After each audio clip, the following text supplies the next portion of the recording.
Okay, sir. Okay, so good morning, everyone. Okay, Good so morning. actually, when Sir Raymar chatted me, no, to talk again, sabi ko, again, silabos na naman because if you could remember last year, we had our also seminar or training on writing syllabus. But maybe because of the demand, no, especially that we are adapting the HyPlex. So, and of course, our incoming accreditation on November. So, we really need to revisit again, reorient. And sabi nga ni Sir Jerby kanina, we have to learn, relearn, and unlearn. So, because we are now in the 21st century. And to share with you, actually, this is one of our problems we encountered during our civil training in UP, because a issue is only Ibahay and Kalibo campus are using LMS, and we cannot compete with other universities because they are already 100% implementing their respective LMS. So with the memo of Mamilet, we're so happy, no, because we will be on the right direction na, especially in planning the ball of Aklan State University. But anyway, it's really part of our job, no, which is to or sabi natin is, kumbaga ito na naman ang start ng ating ano yun, no, ng peak season na naman to. So anyway, so my topic is para maiba naman, so we have to create naman our course syllabus using the background design approach. Okay, so actually there's a lot of trainings now that we encountered the approach, this kind of approach way back we started implementing the flexible learning. Okay, so for the outline of my presentation, okay, so we'll just deal with background approach. So primarily, this presentation aims to produce course syllabus incorporating backward design principles in using the outcomes-based teaching, especially the outcomes-based teaching and learning plans. So in other words, our desired result will be, we will be producing OBE syllabus, but more on, or the content is more on background design. And specifically, we will review the concepts now and principles of background design. And of course, during the assessment, so we will have to design course syllabus. And later on, I will be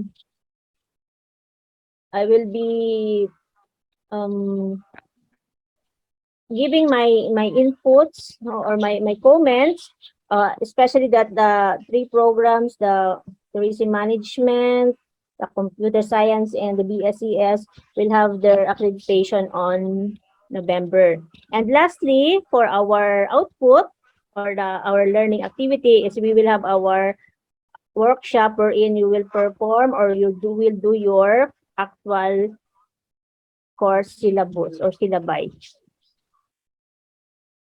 Okay, so I have here a statement. I know you're all familiar with this. So begin with the end in mind. So mostly in all flexible learning webinars, so we always encounter this one. So what does it mean, or what does this statement mean? So actually, it's from Franklin Covey's The 7 Habits of Highly Effective People. So actually, it is the habit number 2. So it simply means that we have this statement is we have to base it on our imagination. So we will imagine or envision in our mind what you cannot see, no, at present with our eyes. So in other words, is we have to be created, no, especially in with our teaching mga materials or strategies. So in other words, it's not only about imagination or mentally, but we have also to be physically uh, it involves also the physical creation. So physical creations, as they said, that it follows the mental, and then after mental is there's already a blueprint. So in other words, we always remember in everything we do that we should always be futuristic, or in other words, we should have in mind what would be the outcome. Because ano man lang gali man ang imong pugos nga mag-obra-obra ka nga wa ka man intangible na output. So this would be our guiding principle um, starting this semester and all throughout our academic journey. Okay, so they said that life kuno at its best is like a journey. So this is because there will be new levels of awareness. No, so the more aware we are, just like what Ernie Baron said, that knowledge is power. So, but of course, with this pandemic that we experience virtual overload. No? But anyway, as long as we are aware, as what most priests gani they said that if we are aware, we will know what would be the activities that we will do, or we are already have an idea on how to deal with the situation. And then another one is we have also understanding. So it's not only in the mind, but of course understanding, especially on our with our students. Um, and of course we will have the imagination. So we will imagine the journey, the journey that we will be dealing in the future. So I have here an example, or they have the question since we are in the College of Hospitality Management. So it is really more on our journey. For example, if you are in the this tourism industry, or if you have the travel journey, so the first question we will ask is, what's our destination? Thank you, Taga-Agto. Next is how we will know that we are on the right road. So, di ba? Uh, lucky no, because now we have also mga GPS, so that will guide us. And of course, the last one is how we will get ourselves there. Okay, so these are usually the questions that are related, no, in designing our course or the curriculum. So our final destination here refers to also applicable to our learners. So the first of which defines our learners' final destination or desired learning outcomes, and then they will identify the end results for our learnings, to which is referred as the backward design. So in other words, in backward design, so we are already, we will know already, okay, kung ano ro ato nga dapat nga magiging output or magiging outcome, no, especially with our students. Okay, so as for the definition, so it's the process to design a lesson, unit, or course by first determining what the final outcomes, and then planning the assessment methods or strategies, and then we will determine the methods of instruction and assignments. Actually, it's the opposite of traditional method, because in traditional methods, primarily we are planning activities, and then we identify the materials, and we will also identify what would be the output. But in backward design, baliskad. So output, possible output first, and then you will identify your resources and materials, and then your activities. So we're so lucky na because our template for our course syllabus is already kumbaga pattern na or crafted based on backward design. Okay, so in backward design, we are considered as designers and creators. Okay, because no choice, because we are the facilitator of learning. Okay, so we become designers or creators.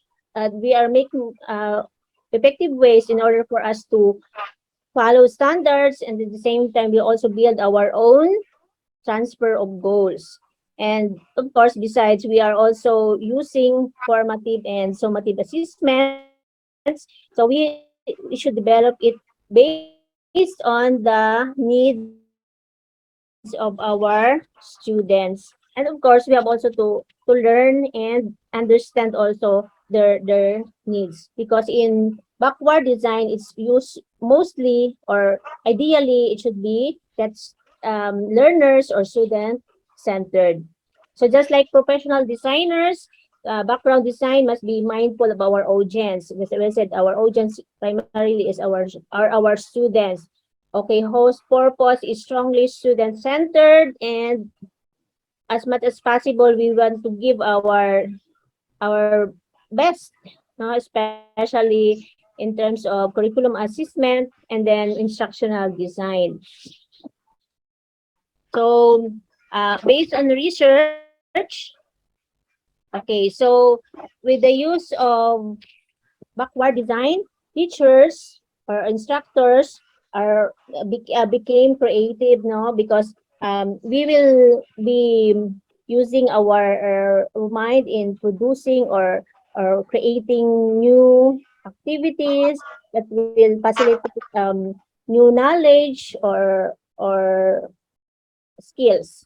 So we became creative, and the use of skills and methodologies according to according to student needs. So in other words, we are more particular on the needs of our students, especially with this pandemic. So the truth is we listed a lot of teaching strategies, but we found out later on that it's not efficient, no, as originally planned.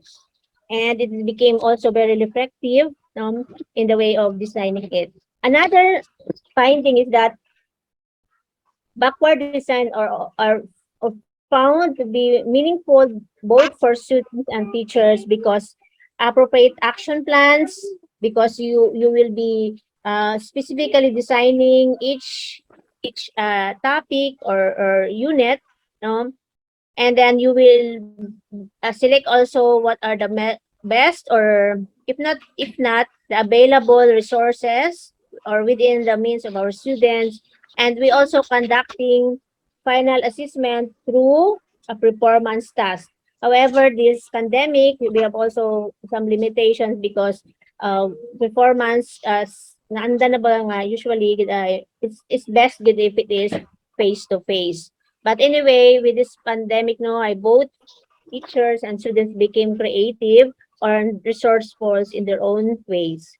And finally, the backward design gave an opportunities to students to be more confident, or because we are giving them also the leeway on for them to be also creative, um, and especially in their language, and it is mostly on the real life based mga situations. Okay, so according to Wiggins, okay, so there are strengths and limitations in this backward design. So the first strength is it clear goals because you will specifically identify what is the real or the outcomes that you want your students to achieve. And it also learners knows when they succeed because there are a lot of mga assessment methods, and when properly informed or kumbaga there's feedback, so they really know if they are really on the right track. And then all instructions and assessments clearly tied with the goals, because you have to make sure that your object or your goals ties with the assessment methods that you will use. And it also connects learners to the existing knowledge and increases retention. So this is usually because in background approach, you will also be giving updates, no, or the real life situations, or kumbaga the real life context or mga cases. Okay, so but then with this strengths, there are also limitations, which includes the teacher centric, and then it does not allow for multiple truth and goals because especially if you it's a mixture of fast learner and low learner, so uh kumbaga they should meet halfway in order for them to have um a better ano learning, teaching and learning activities. And then it does not allow for personal or relevant differentiated outcomes because it's already structured. Although you can also debate some, but in terms of assessment, like usually there's rubrics, no, and it does not inspire higher level of cognitive processes because, as I've said, it's more on ano na, kumbaga structured. But then again, it also depends on the student if they go beyond what is expected of them. Okay, so for the background design model, so there are three steps. The first one is we have to identify desired results. So questions here is what will students be able to do at the end of the lesson, module, unit, or course? So ano ba talaga yung gagawin nila na specific na gagawin nila pagkatapos ng lesson or module. So as teachers, we have to consider also the goals, no, and we have also to be um to stick with the goals because if our students know that we are not sticking on the goals, kung maglilihis tayo, so they might think that we are not really serious, no. Okay, but also it's case to case basis. We have also to examine the content standards. So for example, what is reflected in the PSG or in the curriculum or other accreditation activities. And we have also the review curriculum expectations. So that is why we always be guided with the PSG of CHED, no, and other international na um ano ho, mga requirements. And also, we have to consider teacher and students' interest. So we should always met halfway because there's a tendency, especially this pandemic, that as teachers, harat ang gusto. Bahala na estudyante mag-adjust. But then again, we have to meet halfway. Okay. And then the second step is we have to determine acceptable evidence, or this would be mean the assessment method. So questions will be how we will be able, we will know if students have achieved the desired results and meet standards. How will they accept the evidence as evidence, understanding, and proficiency? So, after honestly no, this last semester, so I've given them assessment, but of course in Google form, and syempre on my part is medyo na busy na, so hindi ko nabalik yung result sa kanila. I just check it na lang on the later part na. But then it's really a must for us to give feedbacks also, or the result for them what activity they missed, or they need to study more.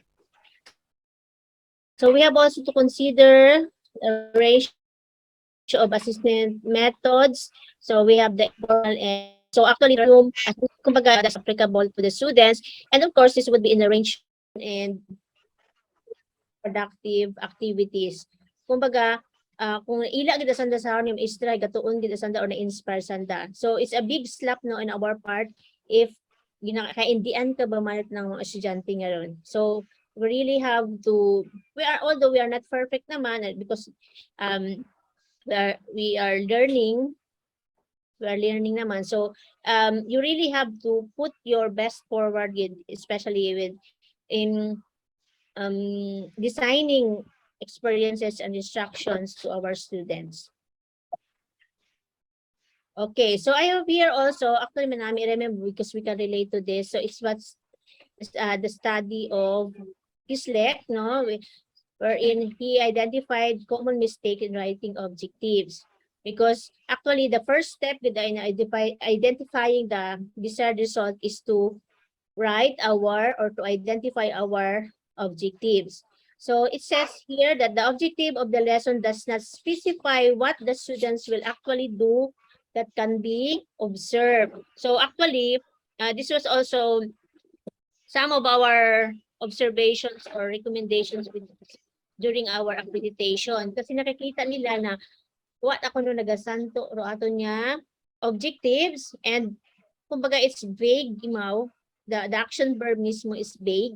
So later on I will give some tips no or we will review. So um ideally, objective should be a description of what student does that forms the basis for making an inference about learning. So from the first step pa lang, if you are really vague or hindi lagi klaro sa mga estudyante, they might think that or they are maybe in dilemma on what should be done properly. Okay, so it's here that poorly written objectives lead to faulty inferences. It's because when they make conclusions and then for reasoning pa lang, medyo ano na, medyo mahina na.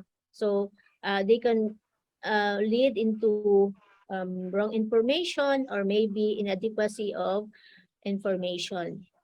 So it's really the answer is that we should always remember the SMART, diba? That our learning objective should be specific, measurable, attainable, relevant, and time-bounded. So I still remember that we had for the first time yata yun na we are advised to identify or to write our objectives not only in the cognitive because the Bloom's taxonomy kasi is more on cognitive aspect but less lang siya psychomotor and affective domains. But we have to make sure that we should have at least three. No? We have the objective for cognitive, we have also the psychomotor and affective domains in order for the students to have a better better learnings.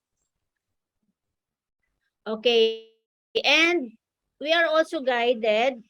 We can prevent those mga ano natin if we will always check on the Bloom's taxonomy. So remember that we have also 6 here and the latest or the highest is the creation. So that is why is always nato niya na-remind nga especially in our assessment that we should always aim for the creation nga na type na to because if you just only remember is the lower knowledge, lower type of knowledge. So make sure nga syempre I always observe that most of our accreditors na especially sa mga with our exams or sa mga syllabus, they always look for our objectives. Kung ito ba madali lang kasi second year college na sila third year college na o fourth year college na. So and personally no, magkakita ko nga ay matsa course lang more on remember. Siyempre makuya ka man sa sarili mo kasi ay wag gid ikaw for how many years wa kagid imo naga isip-isip man nga mag-level up man manaro objectives. Ganyan. Okay, and then we have also here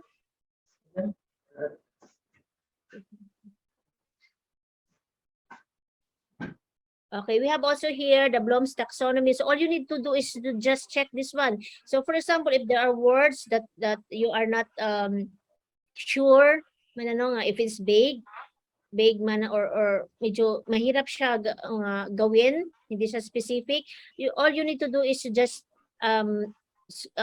check this one, check the list and pili ka lang.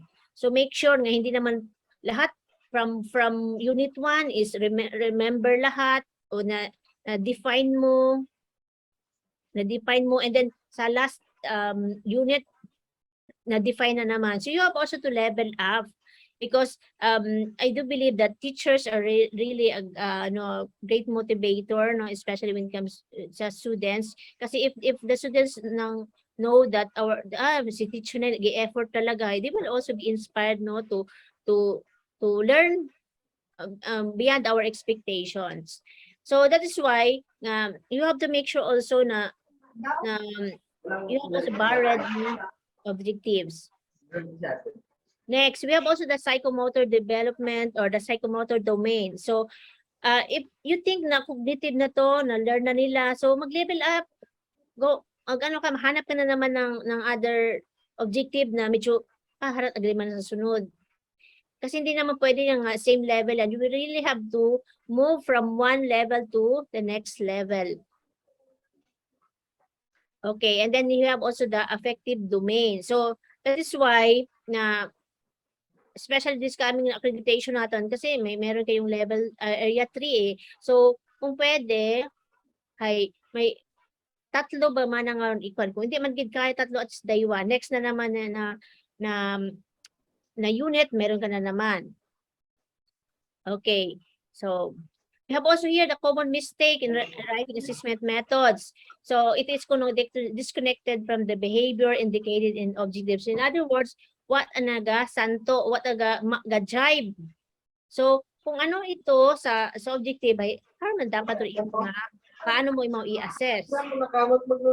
Okay, and literary assessment is a lesson in a lesson plan or course is simply a description of how the teacher will determine whether the objective has been accomplished. So it must be based on the same behavior. Para iisa na lang ba man nga tuguyon, isa na nga pananawon. Okay, and then we have also here the types of assessments. No, so wherein you can identify. Actually, no, I really hats off talaga ako kay Ma'am Melby, especially in comes to mga assessment na yan. So lahat na halos ng mga activities natin, accreditation or mga quality assurance na mga activities natin is wala talaga pa ibang hahanapin pa ibang faculty is kundi si Ma'am Melby kasi varied yung kanyang mga assessment methods, teaching strategies, assessment methods. So yun, which is dapat naman talaga kasi we are bringing man ang professor ka man na, instructor na, sa college ka nagtuturo. But of course, we have also to make sure na ikaw mismo is you will be also designing an assessment method na kaya naman ng mga estudyante na medyo nagpa-level up siya. Although yung approach niya is medyo similar pero yung type ng exam na is medyo bago. So okay yun. So we have here the list. So I will share also this one in our GC. Okay, so we have the common mistakes man in writing learning activities. So actually, isa na ako dito no sa lahat ng mga activities natin hala, sige sulat. But in the end gali ay hindi man din natin pa-obra sa mga estudyante. So we have also the term here prerequisite is for example in our laboratory activities na halimbawa hindi ka maka-proceed sa laboratory number 2 pag hindi mo na natapos or di ka nakasagot ng laboratory number 1 which is man on terminologies and then next then. So we have also to consider that prerequisites are not specified or are inconsistent with what is actually required to succeed in the lesson. So nga ni example prerequisite simply nga haray kinahanglanon para sa next na activity or course bawa. So it's here that research indicates that there are 70% of learning is dependent on students having the appropriate prerequisite. So there's really a need, no, to identify the prerequisite. Okay, and then the materials specified in the lessons are extraneous to the actual desired learning outcomes. Sa lista ka masyadong abo-abo or if not extraneous is kulang naman. So it's nice naman, especially I really kumbaga na appreciate na ako the other universities no, especially sa mga private nga lahat na halos ng mga materials nila is naka-specify na, and it's the student na lang na maano na, ito na gagawin namin. So, it doesn't mean na spoon feeding sila, but it's really a nice effort man if you really specify the right or the proper mga materials or resources, so that the students will be also be di ba maayawan pili o ayaw usoy, but of course there are also naman mga students na ng creative enough na or resources enough nga mag-usip at isang nga extra mile pagid ang usoy para mapanamit ang nga output. So this means that we have to keep the list of materials in line with what you actually plan to do. So hindi kita mag-inambisyon man nga wa magilirahara tapos obra ka. So di ba? So what hambang ni Sir Jerby kaina nga what you can give if you don't have. So same goes man sa ato mga students. Okay. So with that, so we'll go now on our issue course syllabus nga template. So actually, most of you ay may inyo na karon nga idea. Okay, so in our issue DPM sa ISO, we have here the basis for revising syllabus. So I'm discussing this one because this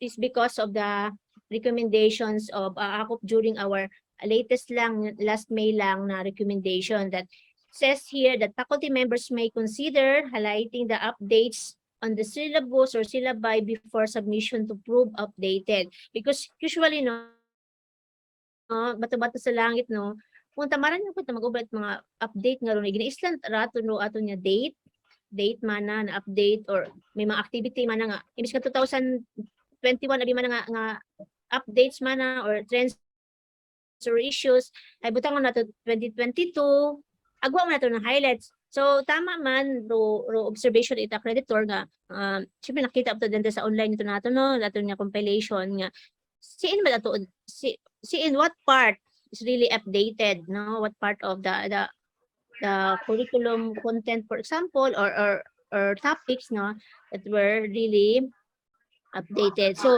I think this is very important because sa accreditation same man atang uso yun, Okay, another one is computer-aided instruction is highly encouraged to improve the teaching and learning process. So actually, kita man lang nakabutang is maybe because generalize naton yung use of computer, internet, like that.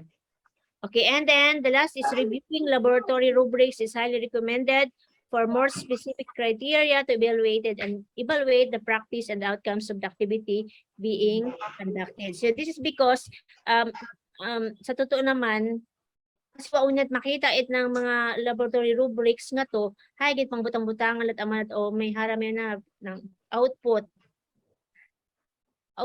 na is ganan-ganan. So ideally, we should also give our students the rubrics, so they will also know where to adjust, where to what to expect, ganyan. So with this we really, especially that we have incoming ISA ganyan or ISO, so we really have to comply this one. Okay, so in our, as it said earlier, in our DPM or the Documented Procedures Manual, so we have here the basis in revising and at the same time basis for the program chairs to evaluate the syllabus. So first is the recommendation from all syllabi.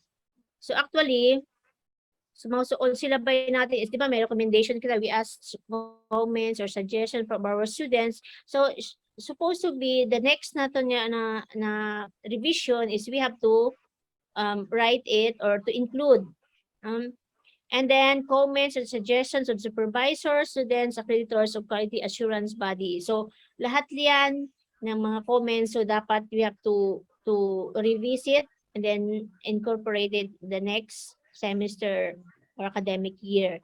And then there's also relevant research findings and outdated online references. Para pila kita kami business kalagin pangayuan, especially sa mga researches or mga journals, no? So as much as possible, we have to include and make sure naman na pag-check talaga nila, makikita nila talaga sa internet.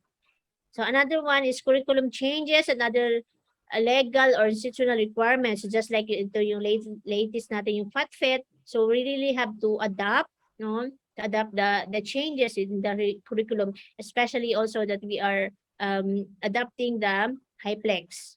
And then we have also the international activities, I mean. So if you could still remember, the International Affairs gave us copy of activities or international activities every month yun eh. So I think we have, it's just the same lang kasi nakaano na yun sa calendar na every year. So we have again to include those, for example man na yung tourism day sa February kunyari. So ilagay natin yan kasi especially that we are also our vision is to the university vision is to be the leading university in Asia Pacific region. And lastly is we have also bago to na ano ni Ma'am Tili to eh yung ano niya, if we have mga requirements sa online learning. So marami kasi mga requirements or dinagdag na mga requirements yung halimbawa yung CHED, so we really have to comply. So later on or as when we pass our course syllabus no ay i-check man naton kasi kauoy matsakawuya mataba man ng colleagues nga ba man sa dagon nga ginanot Ginoo man nakato na wa gid man mo nag-effort mat usoy man sa internet man nga oh, ano man na ron nutrients kara ganyan. So medyo kung ako man tan-aw no ay okay Ginoo ko naginalent ama na imora sa bilog na nga 36 at 365 days nga wagad man mo gidbag-o sa nga ng syllabus. And again, please be reminded ha na kung ga-share ka mo or if you are teaching the same, may isa lang dapat na syllabus yung gagawin natin kasi one time no nadakpan yung kita kasi gain man siya. So dapat isa lang. So magkasundo lang kamo kung sa inyo part inyo nga obrahon. Okay, so we have also here the references. And before we go to giving you this statement that a well-prepared syllabus shows students that you take teaching seriously. So it has been paulit open record din ari madara ka kon nya. Dini ha kung mag-ano man ikaw kung gaturo ka mag-effort ka man kasi sukton ka man na karon, estudyante karon nakatatak sa imong isip man na karon kung ikaw higa happy relax ka lang wa ka gid ka effort. So kita no ay kung gusto naton gilin kita man itatak sa aton mga estudyante no ay nang dapat man ay nang we should also consider their needs no and their mga comments, suggestions, and let's be open na lang kung may mga ano sa syllabus naton nga medyo di sila kontento ay ano lang maging open lang tayo. And then of course as practice kasi is nalilate na tayo magpasa ng mga syllabus natin sa especially sa LMS pa ko record nag-post ako siguro first time ra that you know that we always giving course outline to our students and later on ay papirmahan ba natin sa ng acknowledgement receipt niya. So hope with the activity or pa-training na to ni Sir Raymar and later on may orientation rin yung mga estudyante natin is we could attach na talaga yung ating course syllabus because during our training no most of our co-trainees from other universities no had same practice man kuno kita nga okay later na yung mga syllabus but students ko no there was once an institution state universities na nagreklamo talaga yung estudyante na bakit di tayo binibigyan ng course syllabus. So it could be a lesson for us no that we should really try to provide ng course syllabus to our students. Okay, and for our workshop, I already sent you our templates, no? So, oh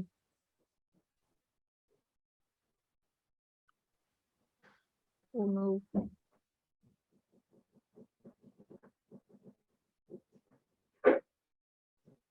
Hello, Ma'am Tin. Okay, wait lang, sir.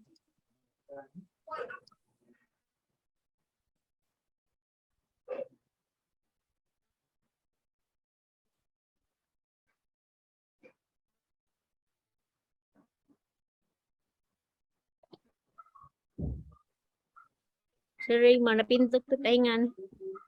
Okay, anyway.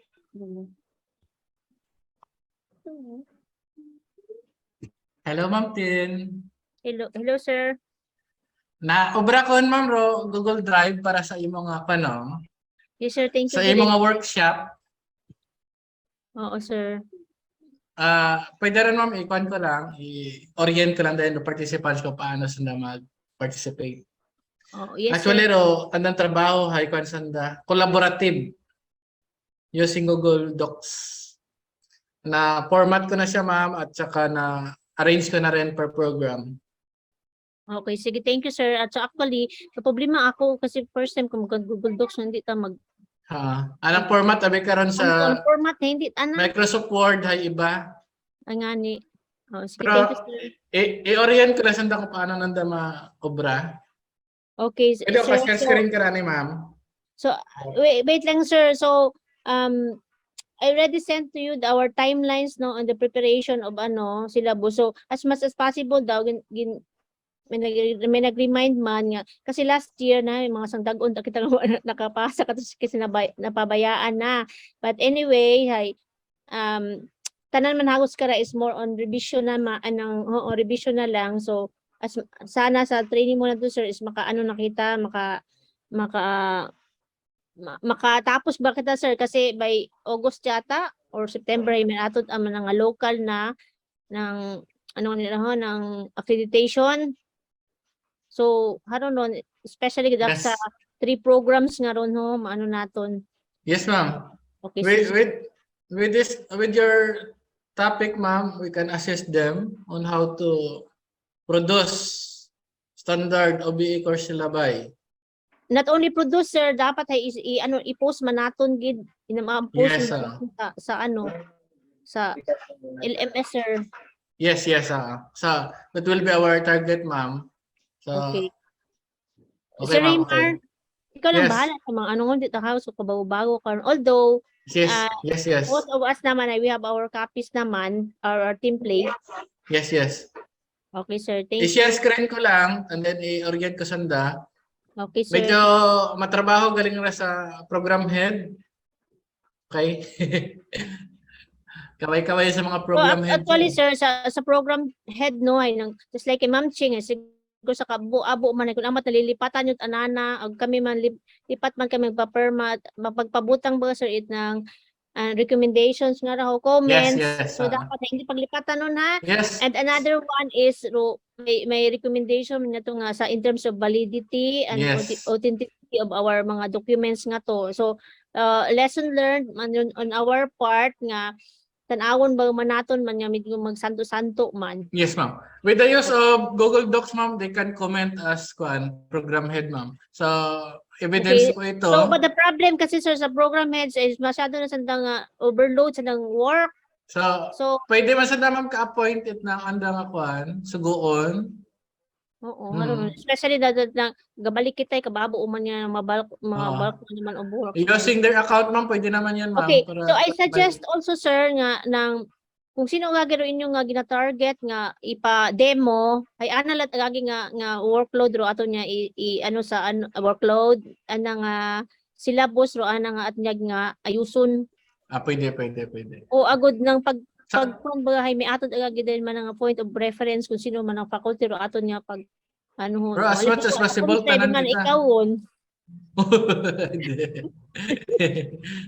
Sige, ma'am, i-orient ka lang ni Sandra, ma'am, magamit it ng Google Docs, Google Drive. Thank you. Thank you, everyone. Regarding sa aton nga syllabus, sige. Sige. Thank you, Ma'am Tin. Check. Medyo disig-disigan ko lang, medyo ko nyo eh. Ayan. Okay, so good morning once again. Kita niyo ako screen. Hello? Yes, sir. Visible po. Okay, very good. Okay, now. Rolling karahay, accessible imaw sa chat box, no? So, i-orient na ka mo kung paano natin ma-strategize ra in madasig na pamaagi. Now, kung nakikita nyo, pag open nyo, may mga folders dyan, no? So, tanan kita, editor kita. Okay. So, for example, HM, pag open mo karon, ra na sugod. Okay. Saron, no? Okay. So, kung participants ka, for example, ano rin mga courses o nakaroon, sa BCS lang ano ako, no? So, ano mga courses namon? Naitawag ka ng workload. Okay. So, kunwari, ako yung ginaturo ay is A101. Okay. Buksan ko tara ako yung folder, no? Hindi ako magpakialam sa ibang folder dahil sa BCS ako. As participants na, so, obrahan ako, hay, make a copy. Okay? So, first step ron. Pag-open it folder, make a copy agi ako. Okay? Okay? So, ayan. And then, i-rename ko imaw kung ano nga course code nga syllabus na akong obrahan. For example, is A101. Is A101. 101 underscore. So, ayan. So, sa is A101 nga ra, possible may kibahan ako karay. No? So, obrahan na ako, hay, open ko lang imaw. So, ra template nga tinao ni Ma'am Tintin, hay, bukon imaw it specific sa ka program. So, tanawon naton, roan ang program objectives ay pang HM raya. Okay? So, sa computer science, i-update natin ra imaw base sa aton nga objectives. The same sa program outcome. So, sa previous natin yung mga syllabus, i-update na natin. So, mas manami kunta nga sa start pa lang ay program head anay mauna. Okay? Or program head anay ma-update i-template nga ra. Okay? Harang nga file, i-update anay it program head, islan anay nanaro objectives, program outcomes. Okay? Karon, program outcomes, ano pa? So, raya nga rin specific kung tayo mga sa course description natin, di ba? Then, yakara, individual faculty o tag-obra, di ba? Then, the same, tanan-tanan. So, sa grading plan, program head man kunta, supposed to be maobra, no? Bago i-replicate it ibang participants. And then, resources, individual yung tara. Then, almost similar sa Dayakara. So, may mga portion kunta nga edit anay it program head, na? Now, yakara sa prepared by, depende kung pilang bilog ka mga faculty nga gaturo itharon nga course, no? So, obrahan nyo man na karon i-copy-paste nyo man ang imaw, copy-paste, di ba? Kung daywa ka mo, and then i-fill up mo lang dahil doon. So, simple makaron, okay? Once nga ma-update yun yung mawamanait ng program head raya, ay pwede na kita ka-replicate, no? So, paano mag-replicate? So, don't worry kung i-delete ron it ibang participants, kung ikaw ron nag-create it file nga ron, sa imo ron nga trash diretso, no? So, i-check nyo dayon para imaw. So, anytime pwede natin i-restore. Okay? Pwede natin i-restore doon. Okay, so makaroon dumatabo. So, don't worry, tanan kita editor kung may nag-delete man imaw, hay. Iyan man lang man natin makita sa trash. Okay? Now, once ka marinig mo doon nga may course code sa unahan, pwede ka undayon ka edit. Okay? So, i-update mo undayon manaraya. Okay? Tanan-tanan no contents, di ba? So, swerte at instructor nga previous year hay haraman ang ginaturo kadali ilang ka nakaroon magbutang it data, na di ba? Ma'am Ten, may question ako Ma'am Ten. Yes, sir. Datong logo ba ma'am Tem, bukod naman standard, 1/8 inch yung iba ng size ra. Ay, tao nga ni, ipacheck naman natin dito sa banga, sir. Okay ha. Ako na may pag-alala ka na pag logo ro ato ginagamit ay 1 inch gida 1 by 1. Aron man naman. Sige, pwede ba, sir, nga mag-ano ka sa atong GC, agad ihaw na dala ato niya, ano. Sige. So, actually, ro mga logo man yan, nga ron, hay, nang, dapat ako, as, ano ha, ng oriented before, no, nga, ro logo, at ako ginagamit, at ako magpagawa, at mga documents from issue to other agency. Campus. Agencies ito. Kasi, ato ang rin overused, ang nato nun ato mga logo. Anyway, sir, sige, mas marami man agad parehas kita iya. Sige. Sa makaroon yung assess nato na aerospace gabi. Okay, now. Tapos, sir Raymond, bas malipat lang ako nga, especially with laboratories, ay every week ay dapat may pa-activities man kita. Okay. Every week kita ron, ha? Ay, iyaron makita sa syllabus.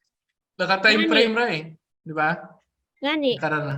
Tapos Week sa recommendation nga to, ay, syempre, mag-ano kita, feedbacking. Yes. Feedbacking. So sa aton nga training ma'am ay pwede ka feedback gagero program head no. So pag na-access na pwede mo kaya kara maka-suggest no. So for example, ikaw gali ma'am nga resource person pwede ko ka-suggest no. Oo. So i-click mo re-edit nga ra then suggest. Okay. Sir Raymar, so first step ko natong ubrahon is ma-identify anay kung sino ro may anang kakahati o kung sino ba yes, o agud isahan lang dayon. So program head gid aro yon nga trabaho, identify and nanara ng faculty kung sino ro mga gaturo, no? Nga may Raymar, kapareho. Sir, may akong pang observation, yung halimbawa sa classroom ng classroom conduct, mga policies ba, sir? Di man, sir, tanan pagariho, sir, ha? Tanan, tabi nga, sa HM namon, may inagit aron niya, tanan, pagarihos, So, dapat ay, ibaw man, may number 1, or, ano ba, bukod mat, parehos, bukod mat, standard natin, ron. Yes. Okay, noted, tanan yung participants. Basta, ibutan mo naton, ro, LMS nga to. Yes, sige.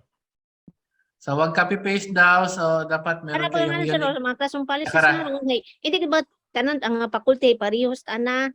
Yes. Dapat ay may idugang man-mana or okay. So, aron ma'am rin mo nga kuan. Okay, i-remind lang natin sanda. Pwede man ma'am nga add comment kita kara, suggest. So, matabo dayon, hire participants, nagadugang sanda yakara, no? Nagadugang. Now, masayran da imong trabaho yakara sa last portion, prepared by. Okay. So, prepared by, ayan. So, prepared by faculty name. Halimbawa, kuya kara, no? So, kung ano actual data, underline. Okay, so aron, no? Template pala to. Okay. Tama. So, diyan malalaman nyo kung kaninong gawa ito. So, may tendency kasi na dalawa kayo dito eh. Okay? May tendency na dalawa kayo. So, pag ganon, update lang. Tapos, kung sino yung kasama mo. So, sabi ni Ma'am Ten, dapat kung same course yung tinuturo nyo, isang syllabus lang kayo. So, wag magkanya-kanya, no? And then dito, ilalagay yung program head and then campus director. So, ayan. So, nandyan na lahat ng template. So, yung link nasa chat box sa Zoom. Pwede niyong ma-access yan anytime. Okay? So, tandaan lang natin na dapat yung mag-initiate ay yung program head kasi may mga data doon like outcomes na kailangan per program siya, no? Sorry, so, ayun lang, ma'am.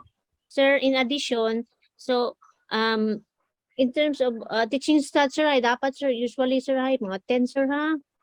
Kasi okay, kasi maano ko man sa ato nun, ano yun, ma-recommend na naman. Okay, and then, we value our academic freedom, no, but of course ay for the sake of our students ay ma-unify anay kita sa ato niya syllabus. So, magkasundo lang galing kamo kung ano ro anang gusto sa bilog ang idugang dayon.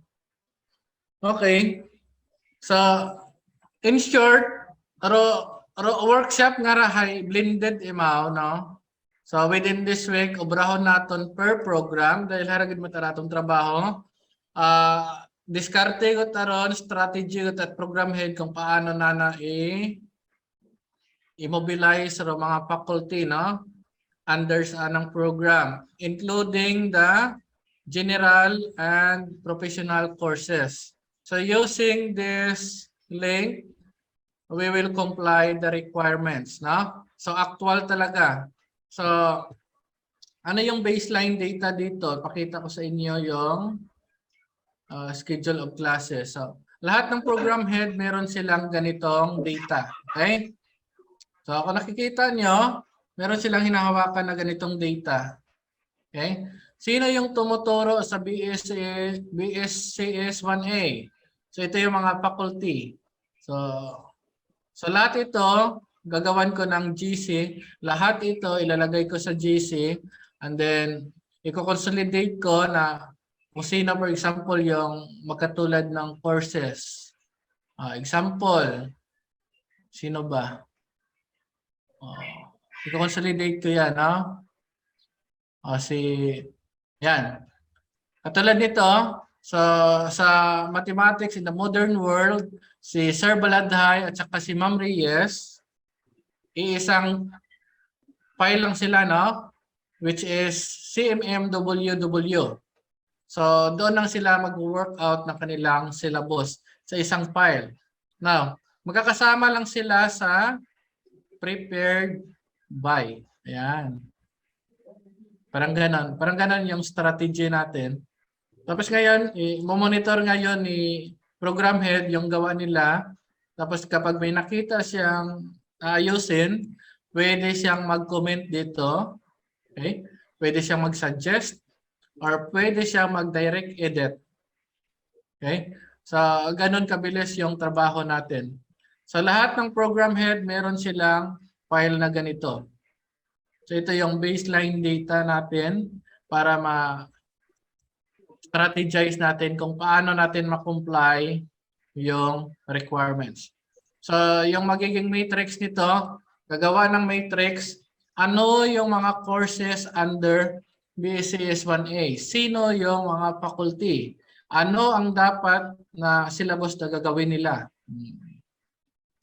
So, ngayon, gagawa siya ng progress report. No? Later on, sa training, merong progress report dito. Makikita nyo sa August 18 yata yon. Ayan, August 18. Ayan, presentation of chairperson outputs. Sa BSCS program, ilang percent sa mga faculty ang naka-comply ng requirements? Ilang percent ang hindi naka-comply ng requirements? Ganun lang. So, yung pangalan ng faculty hindi naman i-reveal, siyempre data privacy yon. Pero at least meron tayong hinahawakan ng data at kung ano yung dahilan bakit hindi na-comply. So, meron ditong portion yung program head, no? So, isa to sa mga activity, ito naman talaga yung trabaho natin. Okay, medyo komplikado na ba yung training or okay lang kaya? So, ayun lang muna, hindi ko na muna dagdagan. Ma'am Ten, okay ba? Sir Raymar, may question dito si Sir Edgar. So Yes. what the core subject po but different program? So sir, every separate sir. So kung, Yes, kung may sa HM ka, kasi iba naman yung course objectives nila. Oo, same lang. So may tendency na multiple ka dito, sir. So hindi naman lalabas yung pangalan mo, sir, sa file name, kundi sa prepared by ka doon, no? So gagawin ng program head dito, gagawa siya ng matrix dito na sino yung tumuturo sa first year para may guide, no? So strategy na yon ng every program head kung paano nila Oh, wow. Meron na dito nagdagdag. Si Sir Kent, oh. Kung nakikita nyo, siya yung owner ng file na yan. Kunwari, i-delete ko yan. Oh, paano na yan? O Sir Kent, i-restore mo nga para makita nila. So, huwag kayong mag-alala na kahit sino mag-delete dyan, kung kayo yung owner ng file na yan, ma-restore nyo yan anytime. So, Sir Kent, i-restore mo nga. I-click mo yung trash mo tapos i-restore mo para hindi sila matakot na mawala yung file nila. Sir Kent, nandyan ka ba? Sir Kent? Hello? Anyway, Sir Raymar, so Yes, pasalamatan kita anta ikaw kara dahil this will be our output will be a sort of our compilation na sir. Yes, ma'am. Oh, Kasi ito na ma'am yung kumbaga sumusunod tayo Copy sa na. ISO. Yes, Oo. ma'am. Yes, sir. Gamit yung online platform. Oo, sir. So Yes. at least pag accreditation na, hindi na mo problema.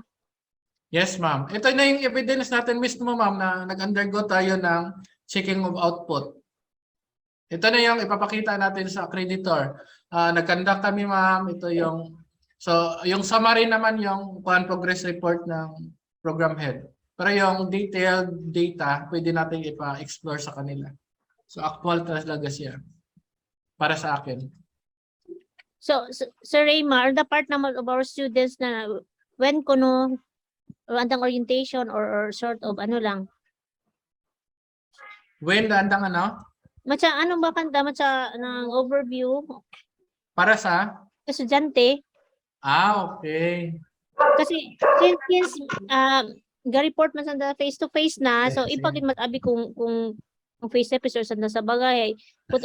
Could it be daw na halimbawa sa function hall meron sila man nga training man halimbawa ito ganito lang or half day or kasi sige, kita tanan na kita permi markara ang ending ani ba man nato na puli sige, ma'am. na ima di ba pero kung once nga students na obliga na gid santay syempre Yes, ma'am. starting tayo. Okay, ma'am. Noted, ma'am. So, Actually, bukod matat complicated sa part at student, no? Pero medyo komplikado nga part ay sa teacher kasi ga-prepare gid kita. Pero tawan natin sa daig ko na. Parang orientation. Sobrahan ko lang, ma'am, medyo by next week siguro, no? Okay, noted, ma'am. sir, oo. Kasi Sir, okay. Okay. Another kwan yun, ma'am. Another challenge. Okay. Sir Ken, nandyan ka ba? Sir Ken. Yes, sir. I-restore mo nga. Hindi ko makita dito. Hindi ko makita sa trash, sir. Hindi mo makita. Hindi. Una, Pero nakita ko mo sa sa recent. I-restore mo. Hindi ko mo ma-restore sa imong folder pero nag-store the file sa ako mismong Google Drive. Okay. So at least secure gahapon. Okay. So ayan na. So don't worry pag may nag-delete na ibang tao, nandoon naman sa personal mo. So anytime pwede mo namang i-move yun. Okay? So pwede mong i-upload dito. I-upload mo nga, Sir Ken. Upload mo para makita natin. Download mo na muna tapos upload mo dito. Nakuha mo? Mabilis lang yan.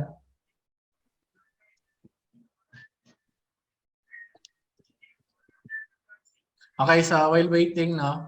So ayun lang, so hindi ko na ulitin kasi baka mag-unlimited pa ako. Ulitin ko for the last time. So yung una, yung strategy natin, i-identify muna natin yung mga faculty, kung sino yung tumuturo sa first year, sino yung mga faculty na magkatulad ng courses. Gagawa natin sila ng matrix. Now, pag na-identify na natin sila, as program head, i-update muna natin ito, no? Yung wala pang specific course para ito yung ikakopy nila individual. I-update muna natin per program yung kanyang contents para hindi na ulit-ulit silang mag-update. Yan. So ayan na. So, bumalik na yung na-delete. So, ganun lang, no? Secured yung ating system ngayon. So, huwag kayong mag-alala.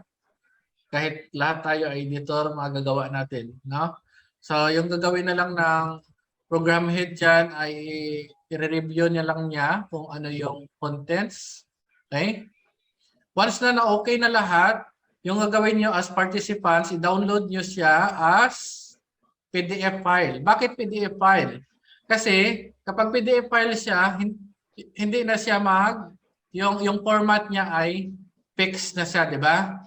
Pag dinownload nyo yan as Word documents, may tendency yan yung mukha niya magsasabog, no? So yung final output, wala na dapat yung mga red. Ayan. Kasi yung mga red text na yan, kung lang yan, guide lang yan, di ba Ma'am Ten? Yes, sir. Sir, Yung final kasi, output natin. Sir Yes, Raymar, ma'am. Sir Raymar, kasi pwede man, di ba, may template ako nga ginsend sa ato niya GC, nga sa teaching GC. Pwede man ba ito, sir, o anda nga sundan, ano na din, nanda na upload. Yes. Actually, pwede gid ma'am. Yung mga nga, actually, nasa 90% man sa participants ay bukon man bago kandaro sila boss. So, madali man ang kandaron, mag-intindi. Ibig sabihin, may mga butang atong update. So, dapat man naro program objectives ay haraon atong gamitan. Di ba, Ma'am Tina? Sa Islando yan. Oo. So, anagot aron nga initiative with program head nga imo mag-initiate nga i-update anay bago i-replicate it ibang faculty. Okay? So, the final output mo ano color red, no? Okay? And then blah blah blah. So ganun lang. So si Ma'am Tinten hindi siya mag-check isa-isa kundi siya lang yung mag-overview lang siya. Siyempre siya yung chairperson ng curriculum and instruction pero yung trabaho talaga mag-check ng contents ay yung program head. So pwede mag-comments. Ito yung hinahanap ng accreditor, no? Yung comments. Saan ba? Comments and suggestion. So dito pwede makapag-comments yung program head mismo. So ayun yung Ma'am Ten, di ba? Ito yung required. Oh, yes, sir. Yes, so hopefully yung mga output ng students, participants ay meron ng comments dito, suggestion and comments. Na yung gumawa ay program head. So ayun lang yung target natin. So Sir hindi ko Raymar, na. Yes, Sir ma'am. Raymar, in response kay Sir Edgar Hoy, syempre, hindi lang school, sir, pagbutang ito August 8 kasi hindi natin ISO, sir, it should be 10 days before. So, pwede Okay. na ron, sir, nga, nimo kasi, halimbawa, gi-inform ka man ng hara imong tapos ro contract din na medyo na delay. So, pwede siguro, sir, mga 29 lang ikaw, sir. Okay. July 29, kung July, abi ka, ayo, July 12. Okay. Kung August 8, hindi natin natin ro ISO, sir. So ano ma'am, ro coverage July 2 to 12 tama ra? Wala na ako na-edit ro. Baki iris na nga 25 to 29. 25 20, 25 to to 29. 29. Okay, paki-take note lang So Raya Kasi Edgar, abi ko na August 8 at the contract. So, Okay. understood na ron, sir, nga malate ikaw, Yes. sir, basta iharon para dahilan yung natin sa ato ni ISO. So, pwede Okay. lang, sir, siguro mga 29, at least, na-inform ka na mana nga may harak ng subject ko. So, later lang, abi man, ikaw nag-sign mo contract. Sige. Okay, now, pero continuation, harang workshop, within this week, bahala o tara program head mag-initiate, mag-strategize, basta mag-comply, pero bilog nga, syllabus it program na. So, iyan man lang kami check mo lang kami sa folder. Okay? Ma'am Tina? Okay. By the way, Okay. Sir Raymar, ng group committee, syempre, there are kasi mga other faculty from other state university nga pangayo sa aton nga mga workload ng syllabus baga. So, Yes. confidentiality ha. Yes. Oo. Okay. Dapat hindi. Dapat Sa may halimbawa, proper coordination. May sa banga biman nga sa halimbawa sa kaysa HM, may sa New Washington, may sa Kalibo, although siya nang unified naman, pero they should also ask permission sa creator ron as respect Yes. naman. Okay po, ma'am, noted.